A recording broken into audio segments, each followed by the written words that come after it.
Romualdo, iniwan ko muna sila Ana Maria at Bernadette sa kabilang kwarto. But I don't think we can keep them there the whole night. Marami silang demands. Hindi ba binayaran natin sila noon? Dapat wala na tayong pakialam sa kanila. They're threatening to go to the press. Kilala ko ang babaeng yan. Hindi nila tayo titigilan. Napakasama talaga ng babaeng yan. Palibhasa, bombasta. At ngayon, ginagamit niya pati anak niya para makuha ang gusto niya.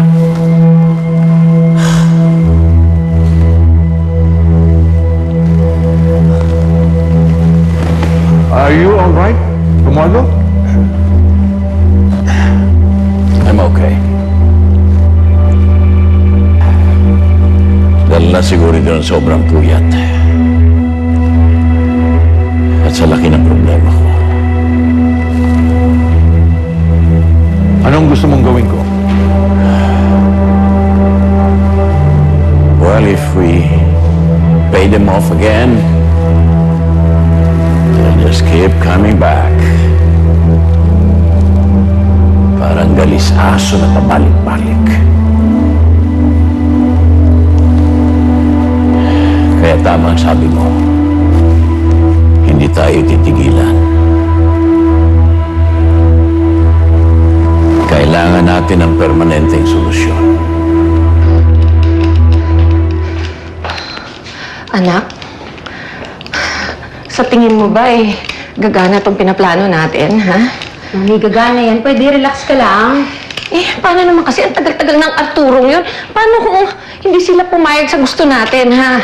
Malay ko ba kung anong maging desisyon nila? Hindi na yan. Ano tingin mo? Babalik siya dito, tapos babayaran na naman tayo. Hindi na pwede yun, no?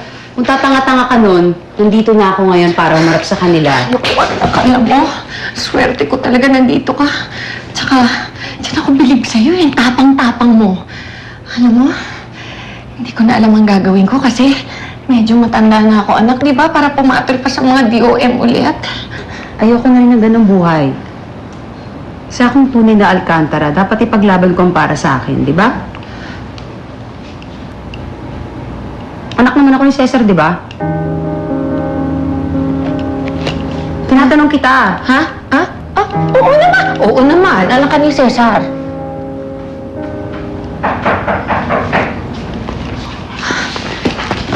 Pinapatawag kayo ni Don Romualdo. Okay, good. Papa, akala ko ba this is supposed to be a family meeting? Bakit parang may ibang mga tao dito? You'll find out soon enough, Eva. Ano na bang pag-uusapan natin, Natasha? Hindi ko rin po alam dito, Isabel.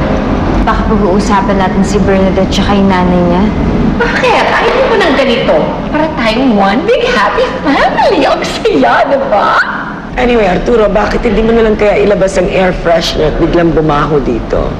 Huwag kasi kayong tatapat sa aircon para hindi nyo naaamoy yung sarili nyo.